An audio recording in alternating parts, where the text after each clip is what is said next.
Hello. This is the 101st Test from the Future, an experimental podcast from the year 2223, which we are sending from our present to yours. My name is Dirk. And my name is Simon. And we're putting the past in podcast. And I don't know about you, Simon, but I'm high on adrenaline, but not on energy. I am wrecked. I'm exhausted. If I sound sleepy, we had a big party a couple of days ago. We had a big party. Big old party then for our 100th episode. Exactly. That was great. I mean, the episode itself, I guess, I hope also you, the listener, really liked it. Yep. But basically the party before and especially the party afterwards, that was pretty... Yeah, we recorded like our episode 100 during the party. And I edited that up, sent it back in time, but then the party continued. Yeah, and then continued for 4 more days, 5 more days. Yeah, like I say, we just last of the guests went home a couple of days ago. Yes. Oh, excuse me. I'm going to cough a little bit. I was singing so much, the karaoke, my throat is a bit raw like that. And also, during the party, we didn't get much sleep. I slept, I think, 2 days straight since then. Yeah. But I think it's more willpower that I feel awake than actual bodily energy. And hey, we've got a podcast to record here, so exactly that motivates us to stay awake. And then we're reliable. Every week we release an episode. Every single week, not a week missed. Even during the party, we recorded an episode. Exactly. And then there was, I guess, a bit of a lot of background noise, but must have been, yeah. But I'm pretty sure I did a good job in the edit. Totally. Brought our vocals up. People would have been able to work out what was going on. So looking back at it now, what were your highlights of the party, you would say? I was really glad that, I think I mentioned a couple of episodes ago that I was hoping that Prince and the Foo Fighters would come to play. They totally did. That was great. That worked out really well. And I forget if we said a couple of episodes ago, all this party was in my apartment. And it's pretty big, but it's not infinite big. I think we didn't.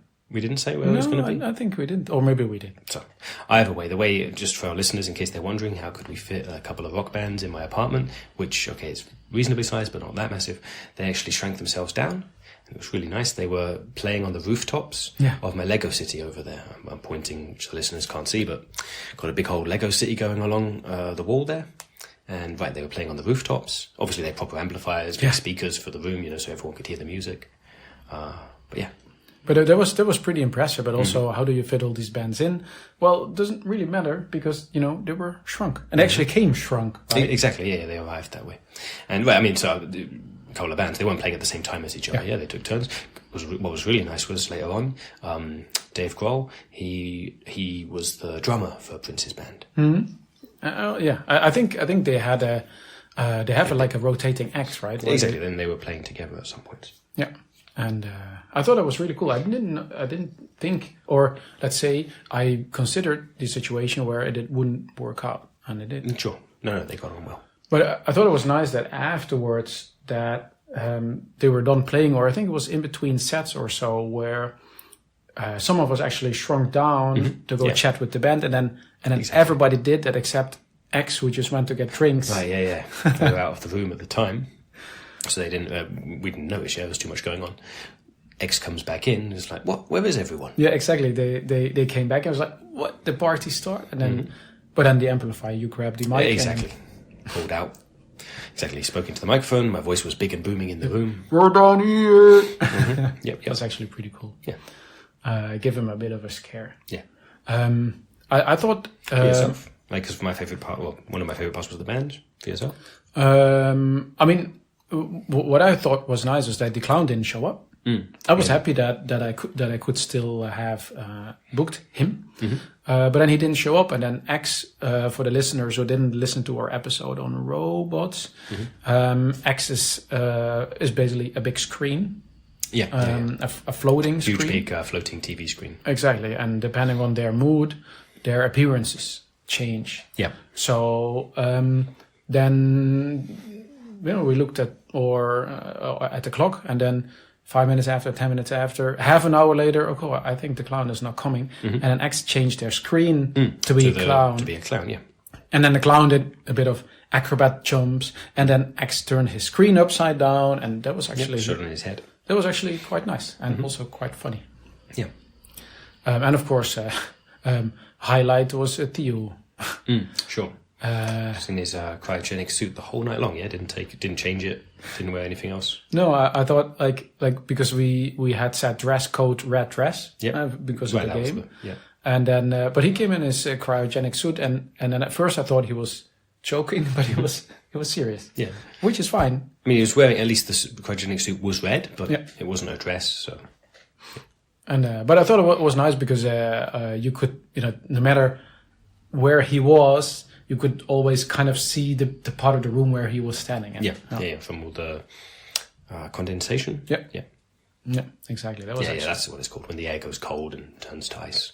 But I thought that the red dress playing went really well. We were playing it like the whole night long, mixed in throughout. Exactly. The idea was that we would play different games, but I think at one point we got into a bit of a flow where we would say, let's play another round, and then somebody gets to pick, and what shall we find? And of course, you can pick any item. Like when we were playing it on the show, it's like, let's find a wooden shoe. We all hit the cams, look for a wooden shoe. Yeah. This time, I think in the beginning, twice or so was in the red dress. But at one point we got in this flow and everybody, okay, what shall we go for? Red dress. Right, literally looking for those. Literally. And then most of us here, other than Theo, were wearing red dresses, so it was a pretty quick rounds. Yeah, exactly. But I mean, it's kind of added. It's kind of really typical of the atmosphere of the party. Yeah. And also, we were saying before, it's in Simon. It was in Simon's place, and we didn't actually clean up. No. I mean, I did a little bit here and there, but there's still a lot to. So you could walk. Exactly. Pardon me. Yep. Exactly. There's still a lot of cups and confetti and plates and things dangling and perched on other things, which normally they're not perched on. And some things fell over, and then it's like normally, or let's say we have a pretty clean apartments. Definitely, your place is definitely tidy. Usually this is unlike your place. Yeah. We should clean up afterwards. Yeah, can at some point afterwards. Later today. In the future, we will clean up in the future. Exactly. Did you have any other highlights? So I think we mentioned it a couple of episodes ago that we were going to record reaction videos for all of our episodes, and we did start on that. But okay, it was we didn't get to it until later than we meant to.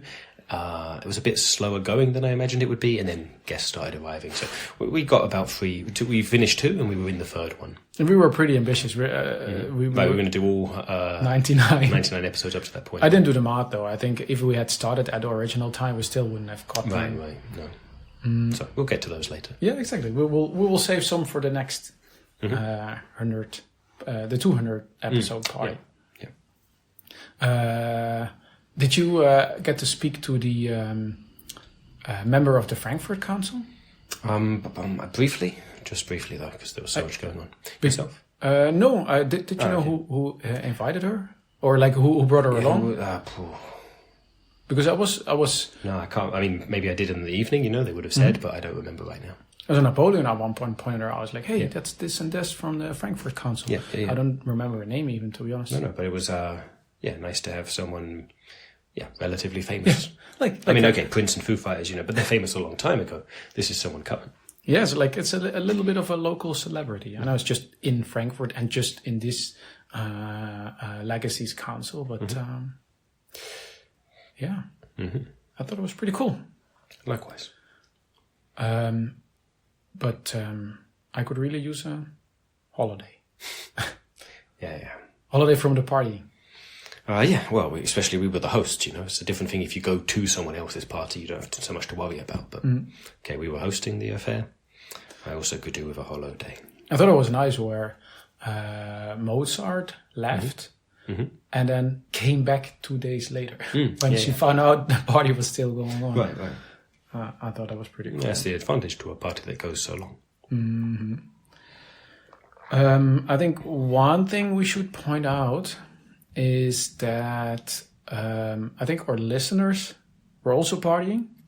We assume that everyone... celebrating alongside us. Yeah, well, time shifted 200 years, but basically... Yeah, so because I assume that's the case because we didn't actually get a single email about this. And Did you see? Unusual. Yeah, I noticed it earlier today when I finally got around to checking the email. Yeah, because usually we do exactly. We get several every week, or at least several, but multiple emails per week. And it was a pretty unusual that we didn't get any for number 100.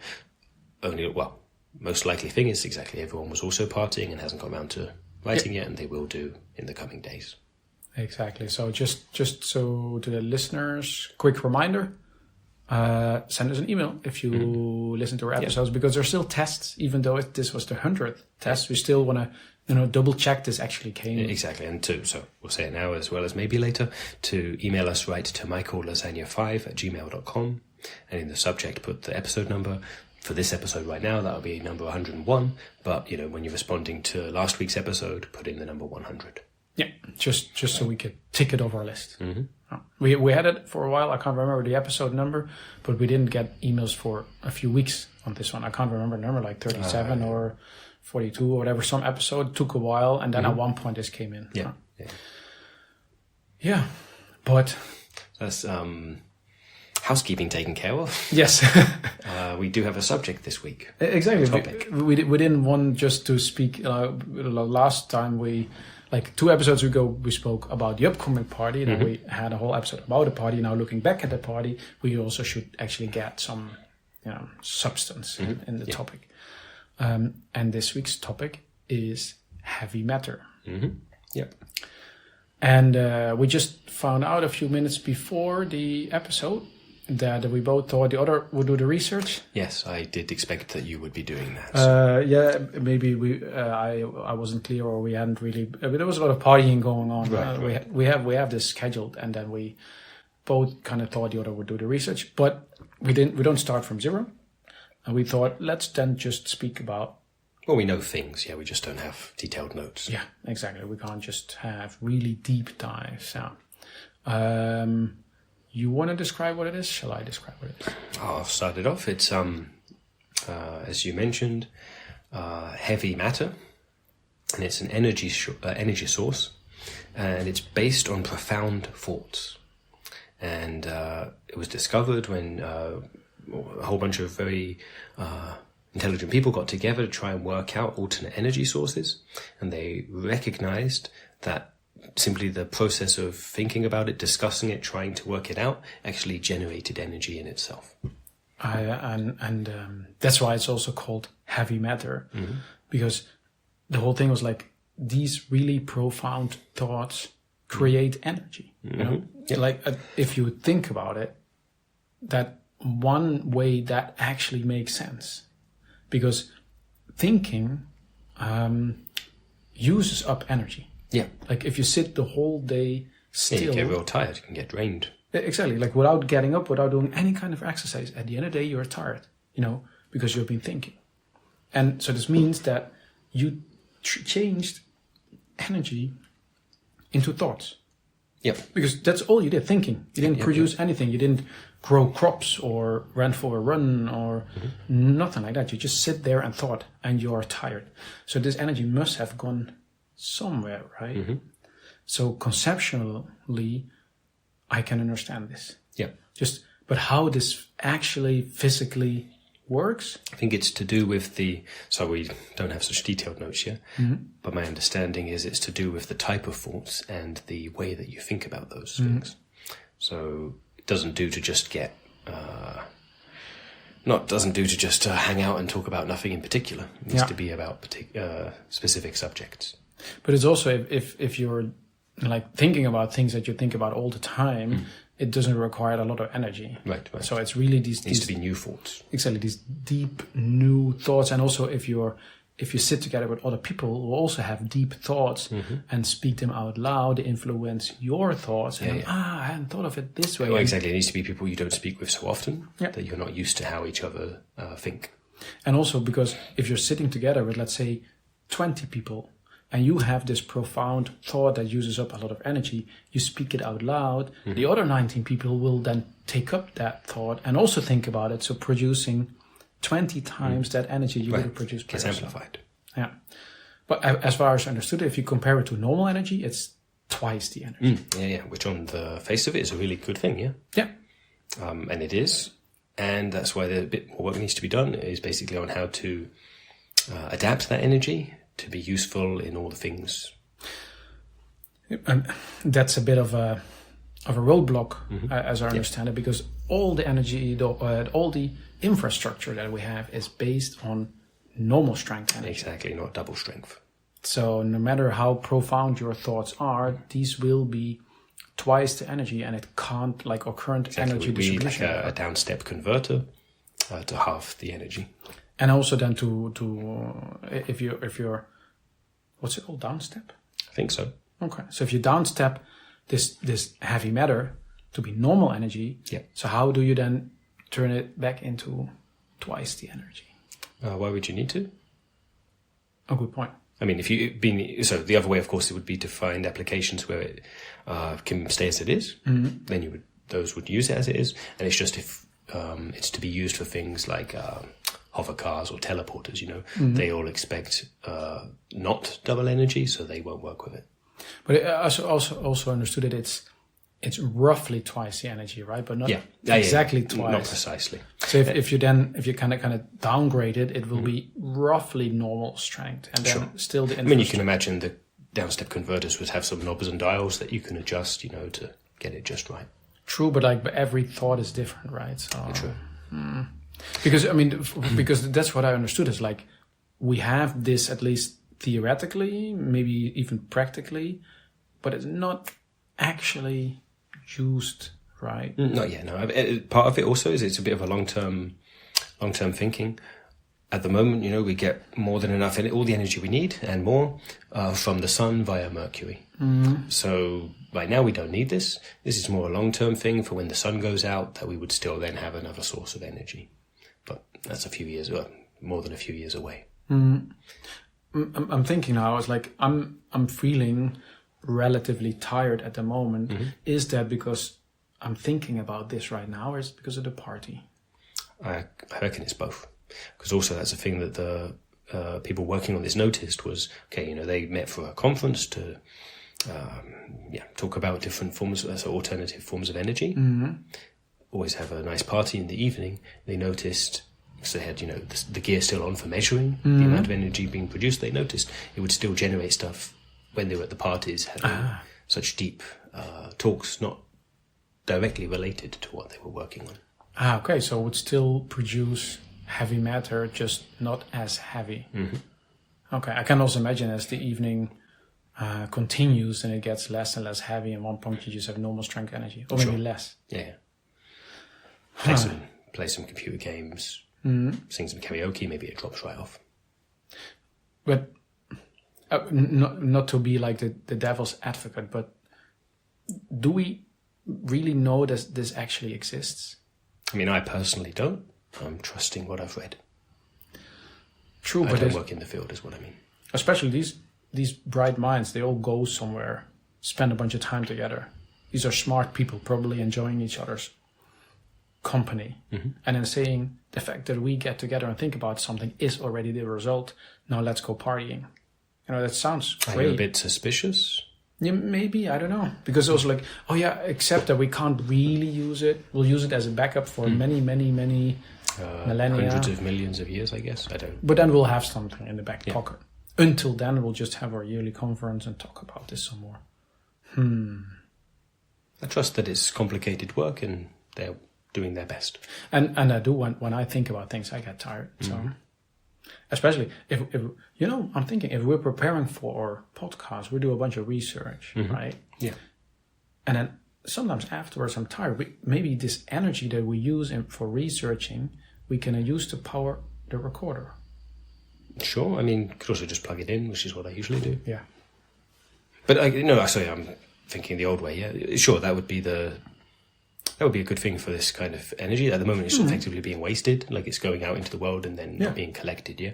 So sure, if there were ways of collecting it, then it could also then be used for other things. But you have a good point. Like at the moment, this is already created because we're all thinking profound thoughts all the time. Mm-hmm. We're in the future. We have profound thoughts all the time. Mm-hmm. But so this is at the moment not harnessed for anything. So this goes out into the world. What if this is actually now used for something? Right, that we're not aware of. That we're not aware of it. So we're all going like, hey, we discovered heavy matter. We're now going to, come up with some really typical human solution of let's waste some energy on something. Right. And then, but this is used to make the Earth rotate. Or it would be important then when it's harnessed, at least on a global scale, on a large scale, to observe a whole lot of things, such as the rotation of the Earth. Yeah, something other things like that, just to make sure that they aren't adversely affected. Maybe there are no more puppies born, or the ocean turns transparent or stuff like that. Traumatic things. Yeah. We should like when we start actually actively using this, we should come up with a few things that we monitor. Yeah. Just to make sure everything's still normal. Will it be part of your work on the ethics committee? Ooh. Or could you make it part of your work? I reckon it does. Nice. I will be on top of this in a few millennia. Yeah. Oh, okay. I mean, that's what when they expect it to be basically as actually needed. Lay the groundwork now. Yeah, exactly.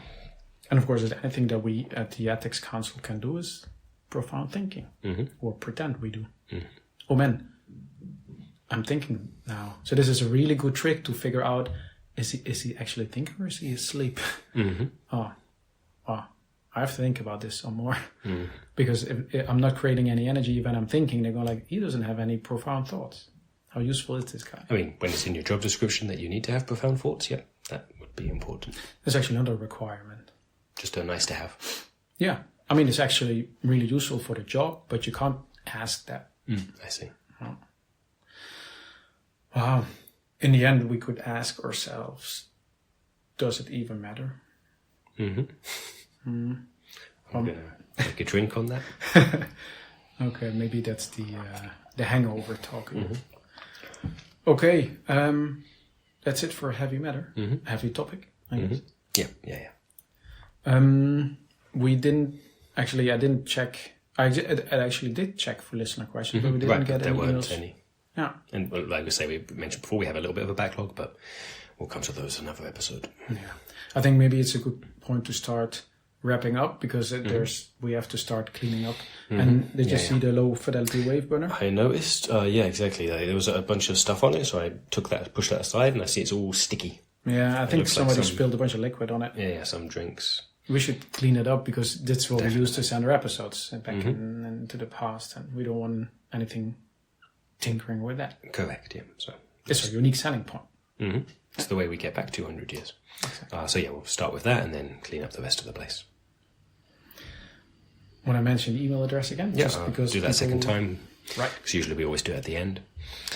Folk listening to our show, you right now, please write to us at michaellasagna5@gmail.com and put the episode number 101 in the subject and ask anything you like in the email itself. Exactly. And we mentioned it at the beginning and we mentioned that again because last time nobody did that. And also, don't put drinks on your low fidelity wave burner, guys. No. Keep them away from any electronics. Yeah. All right. Then thanks for listening and see you in 200 years.